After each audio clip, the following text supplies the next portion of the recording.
Actually, you have 2 jobs. Don't short circuit my machinery. Hey, Satan!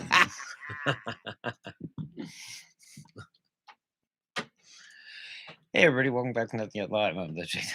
I am your Miss Parker. And, as we always say, Do I really look like a guy with a plan? no, not here. Here we come to the part of the show where we just make fun of things. As opposed to make fun of people in wheelchairs, right? Well, I know he's on limits. He's not off limits. Mostly that's off limits, but we'll make an exception in that case. That's our excuse, and we're sticking to it. Hey. Okay, the truth is, he made a funny like a month ago about Madison Cawthorn, and we just went with it. We just rolled with it. We couldn't get enough of it, and it just kept rolling. It just kept rolling, and trying not to do it has been an uphill battle. So we're just going to recycle all the wheel jokes. All right. But let's move on. All right. Okay, so there are certain people who are upset about people not having jobs. The understatement. And not getting their Happy Meals in an expedient manner. Then you mean Happy Wheels? Oh! I guess we're not done with it. Evergreen. Even though it's fall. Okay, so Trae Crowder, liberal redneck, has something to say to all of the assholes who are bitching about not getting. We love this guy, so you guys should check him out. Their Whopper with cheese. Waves of Americans are refusing to continue working terrible jobs for insulting salaries, and conservatives are not happy about it. They try to go about their daily ritual of driving their truck up to a window and screaming at it until a chicken sandwich comes. And when that doesn't work, they take to Facebook. What has this country come to? What happened to the time when Americans would work long hours without complaining about things like a living wage or basic human dignity? And you hear this, you're just like, man, y'all just really want slavery back, huh? Y'all still miss slavery that much? What is this insistence on licking the boot of these corporate overlords? How is it so hard to understand that if they want people to continue sacrificing their health, time, and sanity by working for them in a pandemic, then they can compensate them commensurately, which, and I know it's a novel concept in this capitalist hellscape, means paying people enough money for both food and shelter. And if they need to sell off an art wing or a racehorse portfolio to do it, so be it. If they refuse to do that, then they can hang up a for sale sign and shut the fuck up. That's how shit works. There's nothing un-American about it. Government isn't lazy, it's necessary.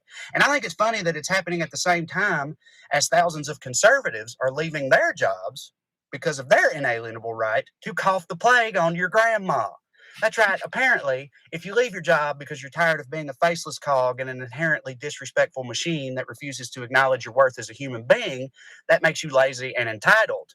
But if you leave your job because you refuse to take even the most basic of precautions in the middle of the greatest global health crisis any of us have ever known, that makes you a patriot and a freedom fighter. These people think they have the fundamental right to endanger the health and safety of those around them because they find that wearing a mask makes it a little harder to mouth breathe, and then they call everybody else entitled. My ass, man. But at the end of the day, I hope both sides continue to leave their jobs. The former, because it's the right thing to do and the right message to send. And the latter, because we don't really need them dumbing up the works anyway. Love y'all. I love how he said dumbing up the words. Hey, that's Trae Crowder. We'll hashtag Trae. I did. I already hashtagged him. Yeah. Yeah. Dude's funny. Dude is really funny and makes really good points. We share a lot of things. So, like, jobs, right? So the issue with jobs is that, like, people are just like, you know what, go fuck yourself for $9.70 an hour, right? Yeah, it's like it's insulting.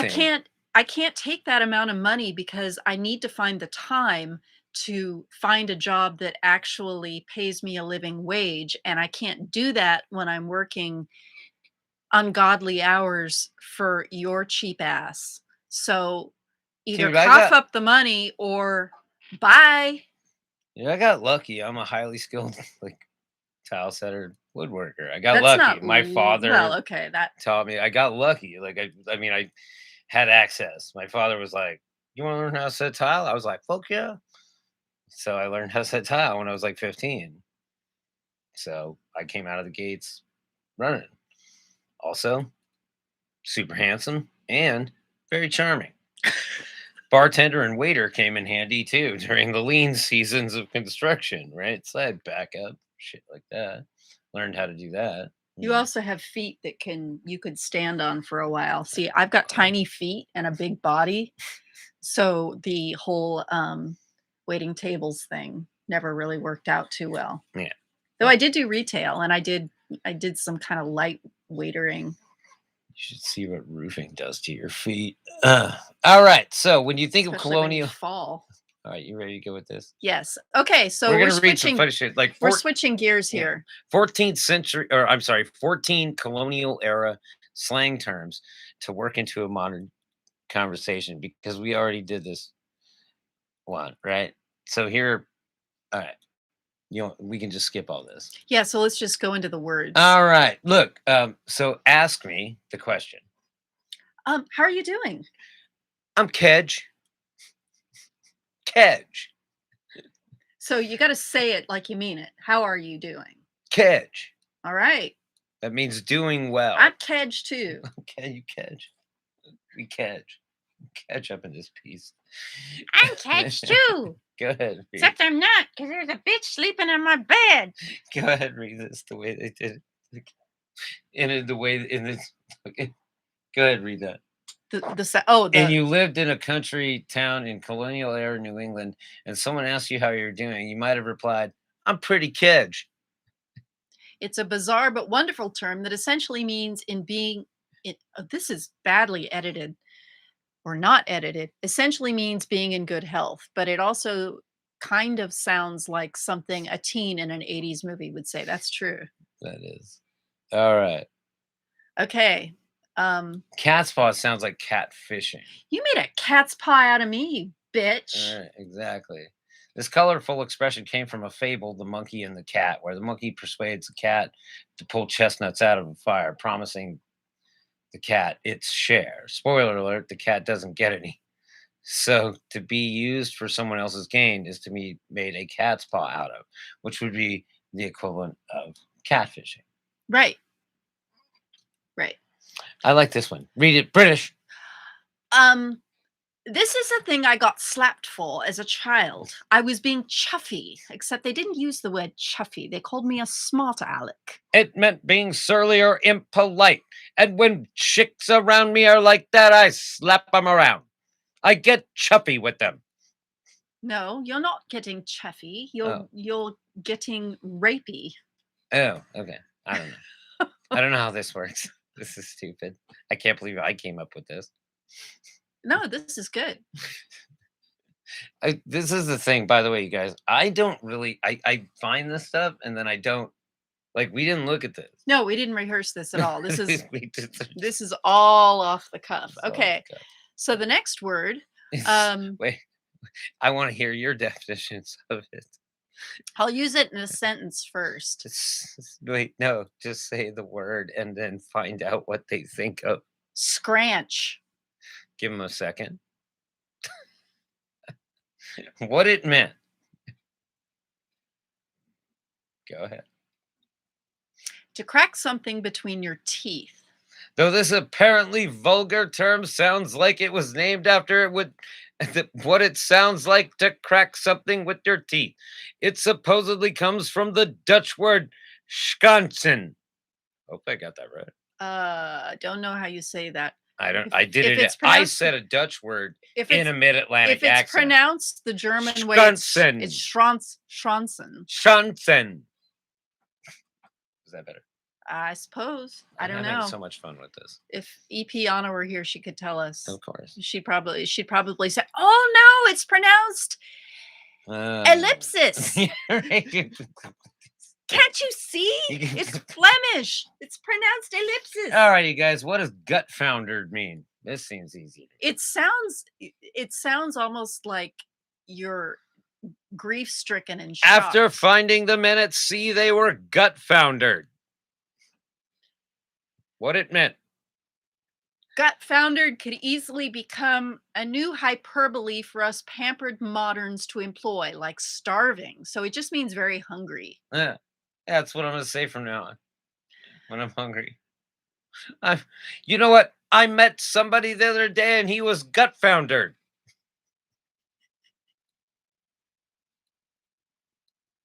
There was a man lying on the pavement. And he was gut He was gut It foundered. makes it sound like his gut He is was hanging like, out yeah, and right, strangled and like- wrapped around his neck. Yeah, Jack the Ripper. Okay. Okay. this Fishy one. used to mean drunk. Okay, macaroni. That Ooh. sounds like a 50s thing. Oh my God, that is so macaroni, Betty Sue. Fancy. That's what it means, macaroni.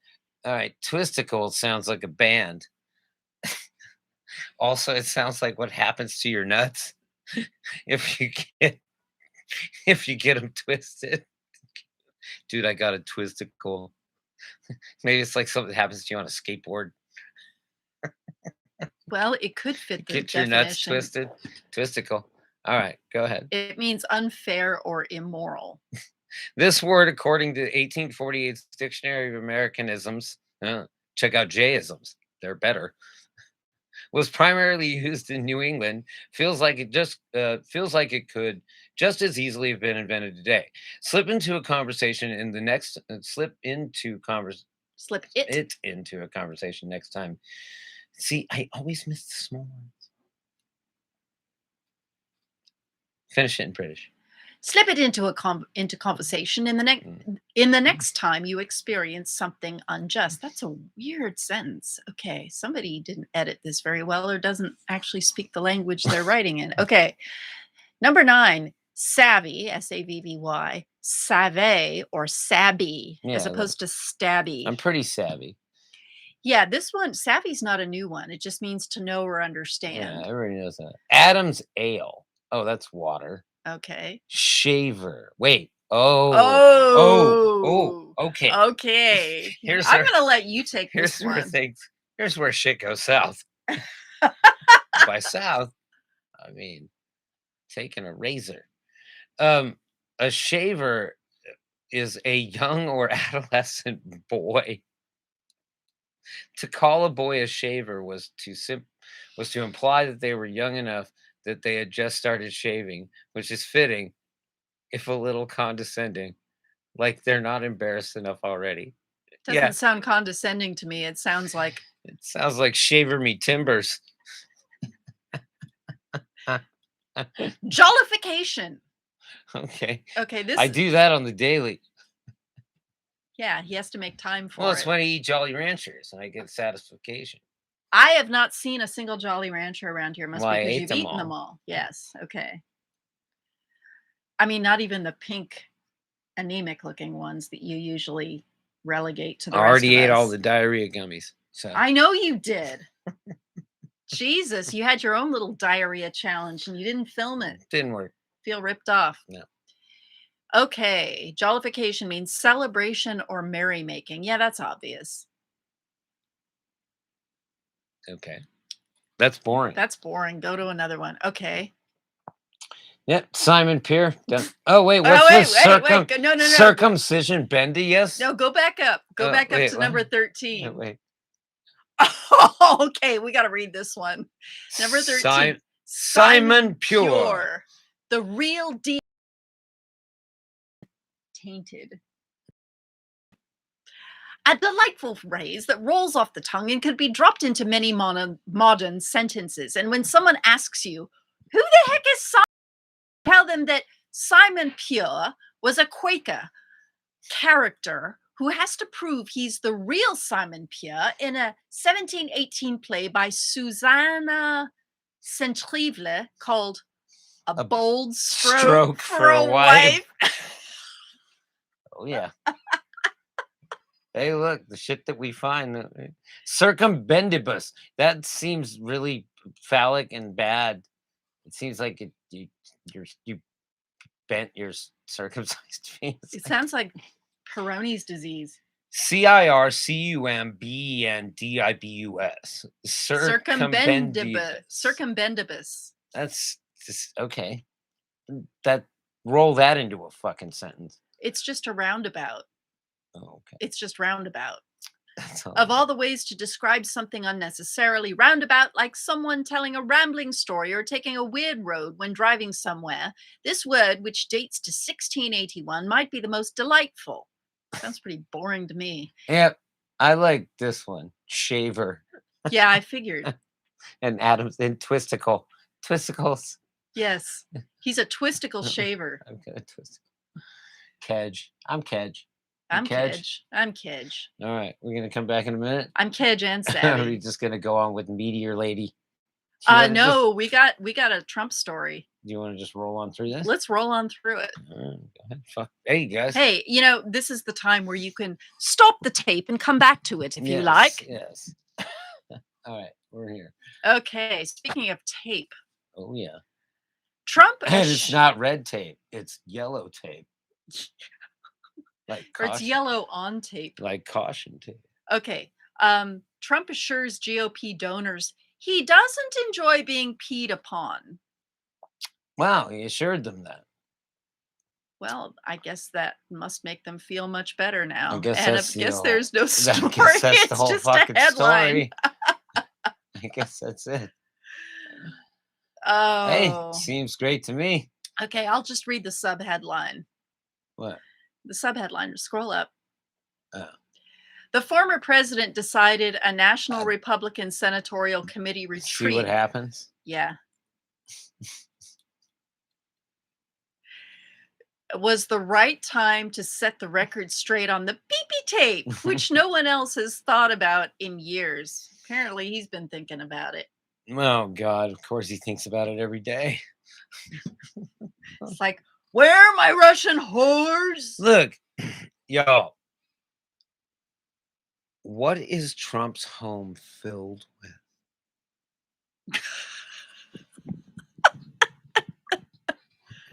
What is his home filled with? And what is his toilet plated in? So what? I mean, what do you think his favorite type of shower is? Vichy? Not a Vichy. I don't know. I'm no expert. We'll let y'all figure that one out. Yeah. There's just some things on the air. I love gold. That's all I gotta say about fucking Trump. Do you want to crash this chick's party? Yeah, this poor chick. Meteorite crashes through roof into sleeping woman's bed. She said it's the most she's been penetrated in years. It's the most action she's had since 1979. Oh, speaking of gold. It was a clear night in Golden, British Columbia, and 66-year-old Ruth Hamilton was sound asleep in her home when she was startled awake by something truly out of this world. Hamilton was the first time she had an orgasm. Oh my God. Sorry, that was juvenile. That was juvenile. She's 66 years old. Don't pee. Okay. Yeah, you're saying you're not a fan of the golden. No. You don't like gold. No. But I like the fact that this woman. Jay likes brown. This woman's house got penetrated. Hamilton was sleeping alone in her bed on the night of Sunday, October 3rd, when she was jolted awake by the sound of an explosion and her dog barking. She immediately turned on the light, noticed a hole in the ceiling just above her bed, and dialed 911. Shortly after dialing for help, she realized what had happened. And then the blob came out and ate her. Yep. No, that didn't happen. No, she realized that she now gets to upgrade because that meteorite is probably worth its weight in fucking platinum. A softball-sized rock turned out to be a meteorite that crashed through her house, landing just inches away from her head. Holy shit. Golden is situated in eastern British Columbia, about a 4-hour drive west of Calgary. Holy shit. No, that's funny. That's not the 50,000th time it's happened. Yeah. I mean, of course. Fortunately, Hamilton was able to walk away unscathed. That's basically a brick. Like, I imagine meteorite prices are along the lines of platinum. That thing must have been smoking. Yeah, but still, it's like, dude, she's going to upgrade her home. Those things are worth millions. Really? Oh, fuck yeah. Scroll down. Let's see if they talk about that. Okay, let's see. The odds I of mean, getting struck. maybe not millions, but it's like, depending on what their makeup is, they can be worth up to like it's like $250 a gram or $300 a gram. And so a softball sized meteorite, it weighs like fucking 30 pounds. It's the heaviest thing you ever. I'm surprised it didn't. Have you ever held a meteorite? No, I'm surprised it didn't bust through her mattress. This is the first time that a bed has been hit in Canada by a meteorite. Well, it probably went through her fucking attic. And maybe she has a 2-story house. It broke through the atmosphere, realized it was Canada, and it's like, oh, sorry. Sorry. Contrary to popular belief, meteorites are not red hot when they land on Earth. No, they're nice and cold. While they could still be warm after landing, it was not nearly hot enough to spark a fire after landing in Hamilton's bed. Do you know how big that fucking thing was before it made it to her house? Yeah, I mean, a lot of it's probably burned started. up in It the probably atmosphere. started out about this goddamn big, right? Yeah. Like, I It think there's broke like up a in the certain atmosphere. size. There are probably pieces of it too. Okay, keep going. I want to see if it talks about how much money she could get for it. And we can look that up. But I think it's like I heard it was like $250 a gram for meteorite material. I'm surprised they're not talking about it. It's not. She's handing it over to scientists, so she's not. But we can look that up. Yeah. We'll do that for tomorrow's show. Yeah. But yeah, hey, you got a meteorite in your fucking. I saw a meteor last night. That was pretty Thank cool. God you weren't sleeping on your back and it didn't go through your butt. No, but it probably went through like it seems like her house is probably pretty tough. It's old Canadian house, probably made pretty tough. And so it had to like again, like once they get through the atmosphere, they're not falling really any faster than any other rock would fall dropped from the same height. And they have plenty of time to cool off. And so basically it was like somebody. But if it had just gone a few inches over, it would have smashed her in the head and she wouldn't be here. Well, but the meteorite would be. That's all that really matters. It was a polite meteorite, so it didn't hit her in the head. Sorry about your roof, though. Do you want to come back? We still got another half an hour. The sun is betraying me. I know. God damn it. These shorter days. So bright. I know. At this time of day, it really feels like winter. I hate it. So yeah. Anyway, hey, don't get hit in the head by a meteorite.